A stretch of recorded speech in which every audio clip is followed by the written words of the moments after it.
દર મહિનાની એકમ તિથિ આવે એટલે એકમના માતાજીને ઘીનો દીવો કરવો અને થોડુંક ઘી એ ભૂદેવને તમે દાનમાં આપો એટલે તમારો રોગ છે એ નષ્ટ થાય છે. સાક્ષાત નારાયણ કહેવા લાગ્યા. પછી બીજની તિથિ આવે ત્યારે એ માતાજીને સાકરનું નૈવેદ્ય અર્પણ કરવું, સાકર ચડાવી પ્રસાદીમાં અને ભૂદેવને સાકર દાનમાં આપવી. જો એ કાર્ય કરો તો તમારું આયુષ્ય લાંબુ બને છે, દીર્ઘજીવી થઈએ છીએ.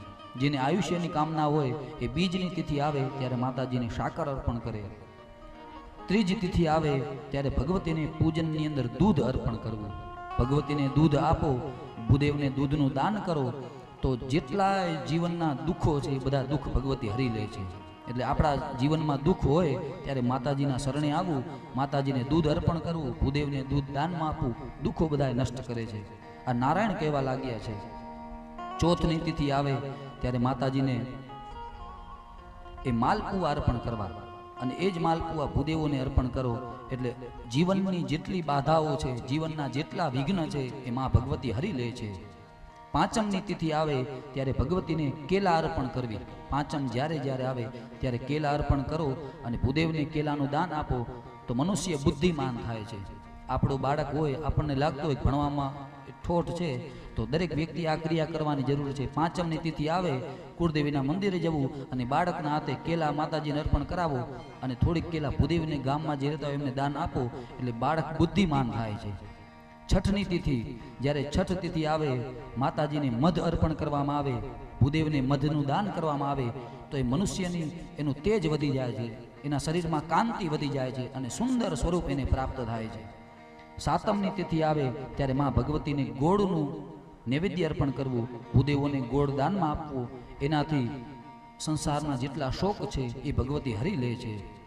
આઠમની તિથિ આવે ત્યારે ભગવતીને નારિયેલ અર્પણ કરવું અને એ ભૂદેવને દાનમાં આપવું નારિયેલ. એનાથી જીવનના સંતાપ હોય એ માં ભગવતી હરે છે.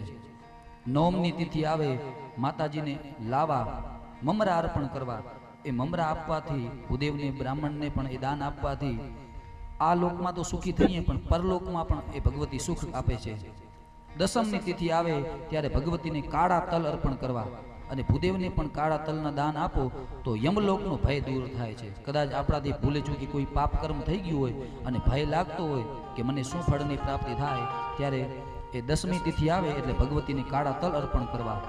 એકાદશીની તિથિ હોય ત્યારે માં ભગવતીને દહીં અર્પણ કરવું. એનાથી ભગવતીને પ્રિય બનીએ છીએ, કુળદેવીને પણ આપણે પ્રિય બનીએ છીએ એકાદશીના દિવસે દહીંનું દાન કરવાથી. 12ની તિથિ આવે ત્યારે માં ભગવતીને પૌમા અર્પણ કરો. એ પૌમાથી એ ભગવતીના પ્રિય પાત્ર થઈ જાય છે. 13ની તિથિ આવે માતાજીને ચણા અર્પણ કરો. એ ચણા આપવાથી સંતાનની પ્રાપ્તિ થાય છે. 13ની તિથિ માતાજીને ચણા અર્પણ કરવા અને ભૂદેવને ચણાનું દાન આપવું, એનાથી સંતાનની પ્રાપ્તિ થાય છે. ત્રયોદશ્યામ ચ દુર્ગાयै ચણકાન પ્રદદાતિ ચ તામેવ દત્વા વિપ્રાય પ્રજા સંતતિમાન ભવે. કે 13ના દિવસે માં ભગવતીને ચણા અર્પણ કરો તો સંતાનની પ્રાપ્તિ થાય. 14ની તિથિ આવે ભગવતીની પૂજા કરો અને સત્તુ એને ભગવતીને નૈવેદ્યમાં અર્પણ કરો તો એનાથી એ ભગવાન શંકરના આપણે પ્રિય થઈ જાય છે. પૂનમની તિથિ આવે માં ભગવતીને ખીરનો ભોગ લગાવો, ભૂદેવને ખીર ખવડાવો તો આપણા પિતૃઓ પણ સ્વર્ગમાં જાય છે. એટલે પૂનમની તિથિના એ માં ભગવતીને